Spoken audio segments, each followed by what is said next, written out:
भारतीय राज्य व्यवस्था पॉलिटी, पृष्ठ संख्या 375 से आगे की ओर शुरू करते हैं ट्रिब्यूनल से। ट्रिब्यूनल्स क्या है, किस तरह से है? ट्रिब्यूनल का हिंदी में अर्थ होता है अधिकरण। अधिकरण मीन्स ट्रिब्यूनल्स। शुरू करते हैं। 42वें संविधान संशोधन जो 1976 के द्वारा 1976 में हुआ, 42वां संविधान संशोधन, इसके द्वारा पहली बार भारतीय संविधान में अधिकरणों का मतलब ट्रिब्यूनल्स का प्रावधान किया गया। भाग 14A, संविधान के भाग 14 के ए में इसके द्वारा अनुच्छेद 323 के ए और एवं 323 का बी जोड़ा गया। ठीक है, इसमें 323A और 323B जोड़ा गया। 323A में क्या है जानते हैं। 323A में प्रशासनिक अधिकरणों का प्रावधान किया गया, प्रशासनिक ट्रिब्यूनल्स का प्रावधान किया गया, सेंट्रल एडमिनिस्ट्रेटिव ट्रिब्यूनल CAT, तथा 323B में अन्य अधिकरणों के प्रावधान किए गए। ठीक है, जैसे कि कर आरोपण से संबंधित विवाद, कर आरोपण से संबंधित विवाद, श्रमिक विवाद, आयात निर्यात से संबंधित विवाद, लोकसभा विधानसभा चुनाव संबंधी विवाद। ठीक है, ट्रिब्यूनल्स के मेन फीचर्स क्या हैं? अधिकरण के मेन फीचर्स के बारे में जानते हैं। अधिकरण प्रत्येक विवाद को हल करने की विशिष्ट संस्था है। जैसे प्रशासनिक अधिकारियों की सेवा संबंधी विवाद को हल करने के लिए कैट है, जबकि पर्यावरणीय समस्याओं के समाधान के लिए NGT है। अधिकरणों में न्यायाधीश एवं गैर न्यायिक सदस्य भी होते हैं, इसलिए अधिकरणों को अर्ध न्यायिक संस्थाएं भी कहते हैं। इसलिए CAT में न्यायाधीश और IAS अधिकारी होते हैं, NJT में न्यायाधीश और पर्यावरणीय विशेषज्ञ होते हैं। ठीक है, अधिकरण जो है ट्रिब्यूनल प्राकृतिक न्याय के सिद्धांत पर आधार पर कार्य करते हैं, अतः इनमें जटिल प्रक्रियाओं का प्रयोग नहीं होता। अधिकरण निश्चित समय सीमा में निर्णय प्रदान करते हैं, इसलिए परिणाम पर बल देते हैं। ठीक है, NGT नेशनल ग्रीन ट्रिब्यूनल काफ़ी चर्चा में रहता है, तो इसके बारे में जानते हैं। इसका निर्माण क्यों किया गया? ठीक है, नेशनल ग्रीन ट्रिब्यूनल का ये भी एक ट्रिब्यूनल है, अधिकरण है। इसमें देखते हैं, उच्चतम न्यायालय के द्वारा सूक्ष्म पर्यावरण के जीवन का अधिकार घोषित करने के बाद अनेक याचिकाओं उच्चतम न्यायालय में प्रस्तुत की गई। पर्यावरण से संबंधित परियोजनाओं को सुप्रीम कोर्ट में चुनौती देने से विकास कार्यों में अत्यधिक विलंब हुआ। ठीक है, उच्चतम न्यायालय पर पहले से ही कार्य का बोझ ज़्यादा था, इसलिए पर्यावरणीय विवादों को हल करने के लिए एक पृथक अधिकरण का गठन निर्णय किया गया। उद्देश्य पर्पस क्या था इसका? पर्यावरणीय संरक्षण को बढ़ावा देना तथा पर्यावरणीय समस्या को उससे उत्पन्न होने वाले व्यक्तियों के अधिकारों को संरक्षित करना। अब जानते हैं हम कि NGT में वाद लाने का तरीका क्या है। NGT में और कोई मामला लाना चाहते हैं तो तरीका क्या होगा? जो व्यक्ति पर्यावरणीय समस्या से प्रभावित हो, ऐसा कोई NGO या समूह जो पर्यावरणीय संरक्षण के लिए कार्य कर रहा हो, कोई सामाजिक कार्यकर्ता जो प्रदूषण से प्रभावित नहीं है, सार्वजनिक हितों की रक्षा के लिए NGT में जा सकता है। 6 महीने के भीतर अधिकरण अपना निर्णय देगा। ठीक है, कितने महीने के भीतर? 6 महीने के भीतर, ध्यान रखिएगा, 6 महीने के भीतर अधिकरण अपना निर्णय दे देगा। अधिकरण NGT के निर्णय से अपील। NGT का निर्णय केवल सुप्रीम कोर्ट में ही अपील किया जा सकता है। ध्यान रखिएगा, NGT का निर्णय पर अपील आप केवल सुप्रीम कोर्ट में ही कर सकते हैं, कहीं और नहीं। जो NGT के निर्णय के 90 दिन के भीतर, NGT का जो निर्णय है उसके 3 महीने के अंदर, समझिए 90 दिन के भीतर उच्चतम न्यायालय में दायर होना चाहिए। NGT द्वारा दिए गए एक महत्वपूर्ण निर्णय में कहा गया कि दिल्ली में चलने वाला 15 साल पुराना डीजल वाहनों को हटा देना चाहिए। अपील में सुप्रीम कोर्ट ने इस निर्णय को बरकरार रखा। ठीक है, NGT नई दिल्ली में इसका प्रिंसिपल बेंच है, मुख्यालय। ऐसे ईस्ट में कोलकाता, वेस्ट में पुणे, सेंट्रल में भोपाल, साउथ में चेन्नई। ठीक है, इसके ब्रांच होंगे। ईस्ट में कोलकाता, वेस्ट में पुणे, भोपाल सेंट्रल में है और चेन्नई साउथ में। ठीक है, न्यायिक सदस्य 10 से 20 होंगे, गैर न्यायिक सदस्य 10 से 20 होंगे। जो स्पेशलिस्ट होंगे विज्ञान, MSc PhD किए हुए, वो होंगे गैर न्यायिक। और न्यायिक सदस्य जो होते हैं, रिटायर्ड होते हैं जज, उसमें होता है न्यायिक सदस्य सुप्रीम कोर्ट के न्यायाधीश होंगे और हाई कोर्ट के मुख्य न्यायाधीश होंगे। ठीक है, सुप्रीम कोर्ट के न्यायाधीश या हाई कोर्ट के मुख्य न्यायाधीश, ध्यान रखिएगा। NGT के सदस्य और अध्यक्ष को सुप्रीम कोर्ट की अनुशंसा के आधार पर ही पद से हटाया जा सकता है। NGT के सदस्य और अध्यक्ष को सुप्रीम कोर्ट की अनुशंसा पर ही पद से हटाया जा सकता है। सुप्रीम कोर्ट की अनुशंसा से राष्ट्रपति हटाएगा। ठीक है, उच्चतम न्यायालय को अवमानना के आरोप में दंड देने की शक्ति है, जबकि एनजीटी को यह अधिकार नहीं है। ध्यान रखिएगा, उच्चतम न्यायालय को अवमानना में दंड देने की शक्ति है, एनजीटी को दंड देने की शक्ति नहीं है। अधिकरण वन एवं पर्यावरण मंत्रालय के अधीन काम करता है। अधिकरण जो है national green tribunal NGT one एवं पर्यावरण मंत्रालय के अधीन है। किसके अधीन है? वन एवं पर्यावरण मंत्रालय के। इसलिए न्यायालय की भांति स्वाधीन नहीं है। एनजीटी के समक्ष शिकायतों की संख्या बढ़ती जा रही है, परंतु इसके पास पर्याप्त अधिकारी एवं वित्तीय व्यवस्था का अभाव है। अधिकरणों ट्रिब्यूनल्स की आलोचना जो है वो किस तरह से करते हैं आलोचक, जानते हैं। अधिकरणों का प्रावधान संविधान में अंतर्निहित शक्ति पृथक्करण के विचारों का विरोधी है, क्योंकि न्यायपालिका कार्यपालिका पर नियंत्रण रखने के बजाय उससे मिलकर कार्य कर रही है। ये कहना है उनका उपरोक्त आलोचना उचित नहीं है, क्योंकि अधिकरणों का अध्यक्ष सदैव न्यायाधीश होता है और अधिकरणों के निर्णय के विरुद्ध न्यायपालिका में अपील का भी प्रावधान है। ठीक है, अब जानते हैं सेंट्रल एडमिनिस्ट्रेशन ट्रिब्यूनल मतलब कैट, केंद्रीय प्रशासनिक अधिकरण। इसके बारे में जानते हैं क्या कुछ है। प्रशासनिक अधिकरणों का निर्माण अखिल भारतीय सेवकों एवं केंद्रीय सेवकों के सेवा शर्तों संबंधी विवाद के समाधान संबंधी किया गया है। ठीक है, अखिल भारतीय सेवकों केंद्रीय सेवकों के सेवा शर्तों संबंधी विवाद के लिए किया गया है। राज्य अपने अधिकारियों के विवादों को हल करने के लिए स्टेट एडमिनिस्ट्रेशन ट्रिब्यूनल का निर्माण कर सकते हैं। 42वें संविधान संशोधन से निम्नलिखित केंद्रीय सेवकों को अधिकरण के दायरे क्षेत्राधिकार से बाहर रखा गया है। 42वें संविधान संशोधन से कौन कौन से केंद्रीय सेवकों को बाहर रखा गया जानते हैं। सैन्य सेवा के अधिकारी, आर्म्ड फोर्स, लोक सचिवालय और राज्य सचिवालय के पदाधिकारी, उच्चतम न्यायालय में कार्य करने वाले पदाधिकारी, उच्चतम न्यायालय में कार्य करने वाले पदाधिकारी, लोक सचिवालय, राज्य सचिवालय और सैन्य सेवा के अधिकारी। ठीक है, अब जानते हैं कि कैट की संरचना किस तरह की है। ठीक है, कैट की संरचना के बारे में जानते हैं। कैट का अध्यक्ष दिल्ली में इसका अध्यक्ष होगा, नई दिल्ली इसका प्रिंसिपल बेंच है। इसके अलावा 17 बेंच जो 17 हाई कोर्ट में स्थित होंगे। अपवाद रूप 1 से 2 जगह की बेंच हाई कोर्ट से अलग है। ठीक है, अपवाद के रूप में 1 से 2 जगह बेंच हाई कोर्ट से अलग है। 17 उपाध्यक्ष बेंच का चीफ होगा। ठीक है, उसके अंदर 49 मेंबर होंगे।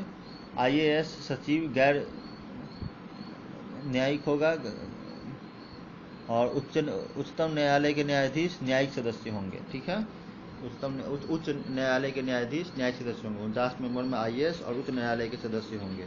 IAS के सचिव होंगे गैर न्यायिक और उच्च न्यायालय के न्यायाधीश होंगे जो न्यायिक सदस्य होंगे। अध्यक्ष और सदस्य को राष्ट्रपति अपने पद से तभी हटा सकता है जब सुप्रीम कोर्ट इन्हें पद से हटाने की अनुशंसा करे। सुप्रीम कोर्ट के अनुशंसा पर पद से हटाया जा सकता है। ठीक है, बिल्कुल ट्रिब्यूनल के मेंबर की तरह। जो सेंट्रल एडमिनिस्ट्रेटिव ट्रिब्यूनल से अपील का प्रावधान क्या है, किस तरह से जानते हैं। L. चंद्र कुमार वाद में सुप्रीम कोर्ट ने कहा कि CAT की परिस्थिति, ठीक है, कैट की परिस्थिति स्टेटस कहें सुप्रीम कोर्ट की भांति है, लेकिन अधिकरण होने के कारण CAT के निर्णय से हाई कोर्ट में अपील किया जाएगा और उसके बाद सुप्रीम कोर्ट में अपील संभव है।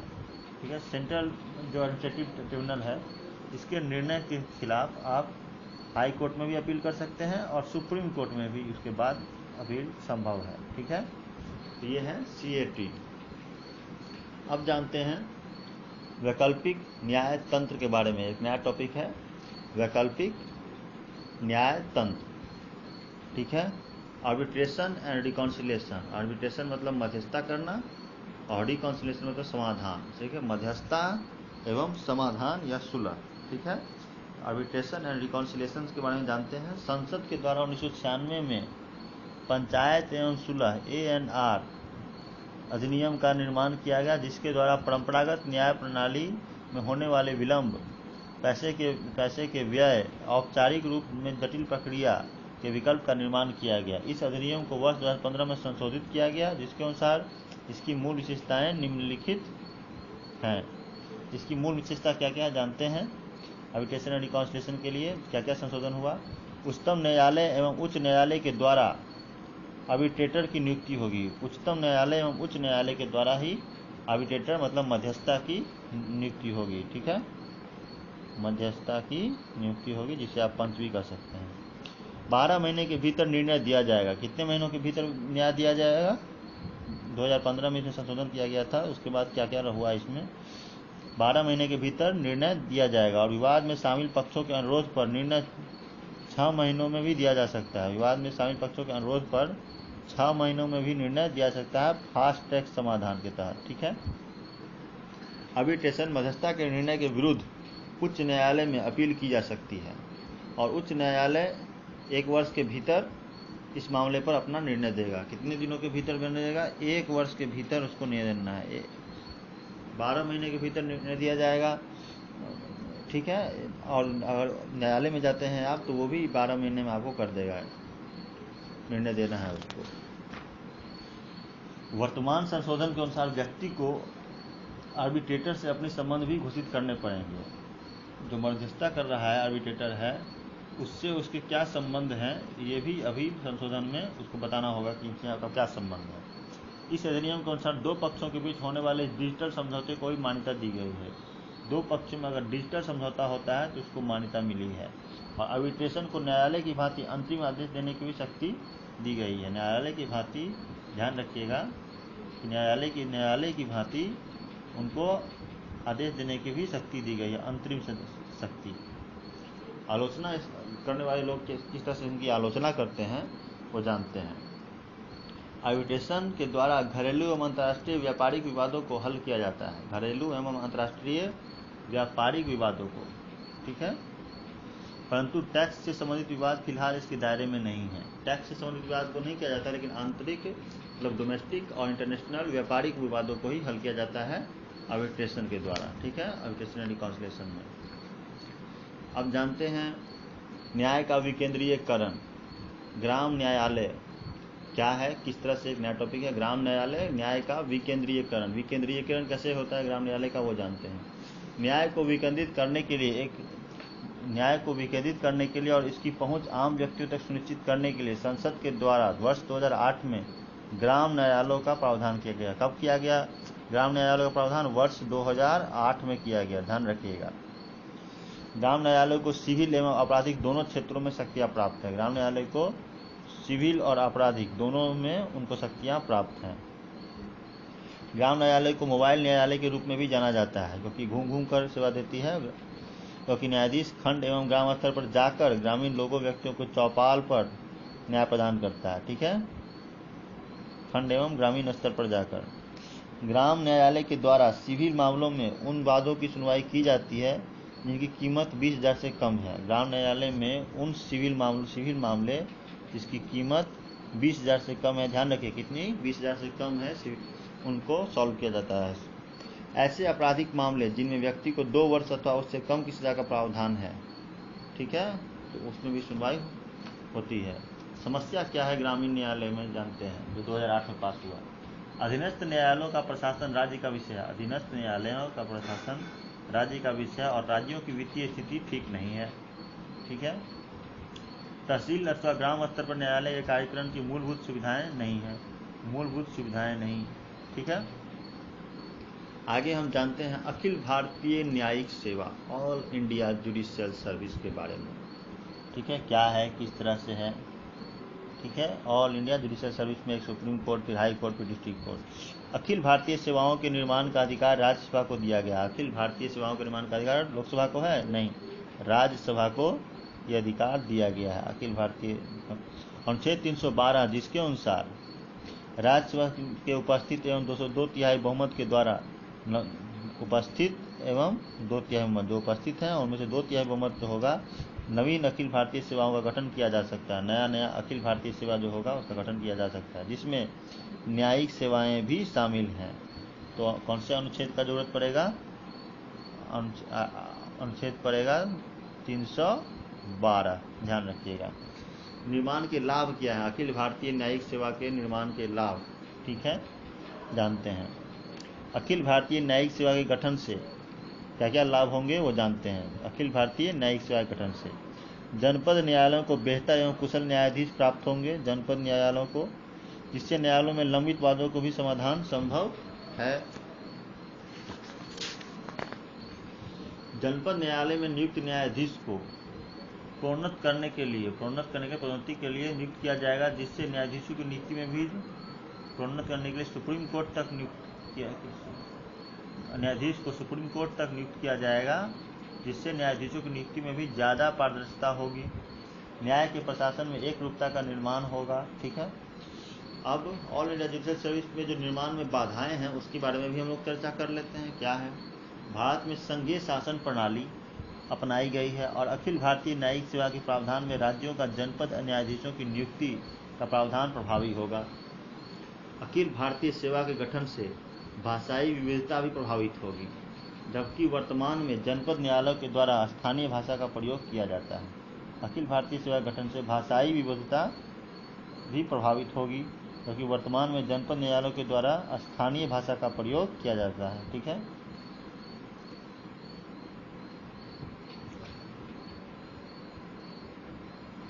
इससे निष्कर्ष क्या निकलता है? निष्कर्ष हम इस पर निकल सकता है कि न्यायिक सुधार सुशासन का सर्वाधिक महत्वपूर्ण भाग है और अखिल भारतीय न्यायिक सेवा न्यायिक प्रशासन के लिए अत्यधिक सकारात्मक, महत्वपूर्ण और दूरगामी कदम सिद्ध हो सकता है। ठीक है, अब जानते हैं कुछ उच्च न्यायालय के बारे में। उच्च न्यायालय को आप इंग्लिश में हाई कोर्ट कहते हैं। ठीक है, उच्च न्यायालय जो है उसमें आपको प्रशासन अधीनस्थ होते हैं, अवमानना के मामले जा सकते हैं। ठीक है, वाद विवाद। ठीक है, हाई कोर्ट में जनहित याचिका डाली जा सकती है। हाई कोर्ट में मूल अधिकारों संबंधी मामले जा सकते हैं। हाई कोर्ट में इंडियन पेनल कोड जो है IPC CRPC वो उसके लिए भी जा सकते हैं। डिस्ट्रिक्ट कोर्ट में आप इंडियन पेनल कोड और CRPC के लिए जा सकते हैं, याद रखिएगा, लेकिन मूल अधिकारों के लिए आपको हाई कोर्ट जाना होगा। ठीक है, या फिर जनहित याचिका के लिए आपको हाई कोर्ट जाना होगा। सुप्रीम कोर्ट संघीय विवाद IPC CRPC के लिए अपील कर सकते हैं। सलाहकारी शक्ति है सुप्रीम कोर्ट के पास, संविधान का रक्षक और मूल अधिकारों का रक्षक है। ठीक है, इसलिए पब्लिक PIL भी दायर किया जाता है सुप्रीम कोर्ट के पास।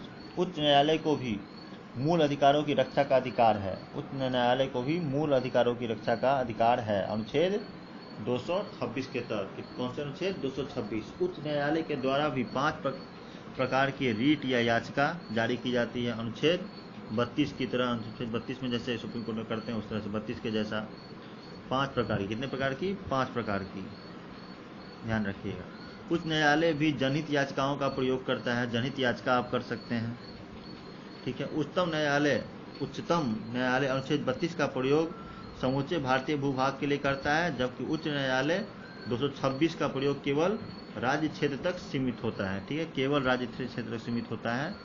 तो एक है आर्टिकल 226, सुप्रीम कोर्ट में एक आर्टिकल लागू होता है 32। ठीक है, मूल अधिकारों की रक्षा के लिए पूरे भूभाग पर करता है उसका प्रयोग। अनुच्छेद 32 का प्रयोग केवल मूल अधिकारों की रक्षा के लिए हो सकता है, क्योंकि यह भाग 3 में उल्लेखित है। अनुच्छेद 32 कौन से भाग में है? भाग 3 में उल्लेखित है, ध्यान रखिएगा। जबकि अनुच्छेद 226 का प्रयोग मूल अधिकारों के अलावा अन्य विषय जैसे चुनाव विवाद, संपत्ति का विवाद को हल करने के लिए भी उपयोग में लाया जा सकता है। ये ध्यान देने की जरूरत है। 32 और 226 में अंतर केवल राज्य और केंद्र का ही नहीं है, क्षेत्र का। इसके साथ साथ 226 में हाई कोर्ट के पास कुछ अन्य शक्तियां हैं, जिसमें वो प्रयोग मूल अधिकारों के अलावा चुनाव विवाद, संपत्ति विवाद में भी दायर किया जा सकता है मामला, वो निर्णय ले सकते हैं। हाई कोर्ट मूलतः अपील का न्यायालय है। हाई कोर्ट मूलतः अपील का न्यायालय। इसके बारे में जानते हैं क्या कुछ हो सकता है। हाई कोर्ट के बारे में जाने कि मूलतः अपील में क्या होता है। आपराधिक, दंडिक, क्रिमिनल, फौजदारी, जो भी कहें आप, मामले में व्यक्ति केवल जनपद न्यायालय में ही जा सकता है। ठीक है, जनपद न्यायालय में ही। अतः उच्च न्यायालय में केवल अपील के माध्यम से ही इसे लाया जा सकता है, केवल अपील के माध्यम से। सिविल मामलों में भी उच्च न्यायालय अपील का न्यायालय है। सिविल मामलों में भी उच्च न्यायालय अपील का न्यायालय है, परंतु मद्रास, मुंबई, दिल्ली जैसे कुछ उच्च न्यायालय में सिविल मामले आरंभिक रूप में भी लाए जा सकते हैं। मद्रास, मुंबई, दिल्ली जैसे कुछ महानगर जैसे हैं, वहाँ सिविल मामले आरंभिक रूप में भी लाए जा सकते हैं। लेटेस्ट पेटेंट की अपील, ठीक है, हाई कोर्ट है, हाई कोर्ट की बेंच है, जो हाई कोर्ट में अगर कोई छोटी बेंच है, छोटी बेंच बड़ी बेंच के पास भेजेगी हाई कोर्ट के पास, तो लेटेस्ट पेटेंट की अपील करेगा। ठीक है, वहाँ से फिर लेटेस्ट पेटेंट की अपील की जाएगी। हाईकोर्ट की छोटी बेंच से बड़ी बेंच, बड़ी बेंच से लेटेस्ट पेटेंट की अपील। अधीनस्थ की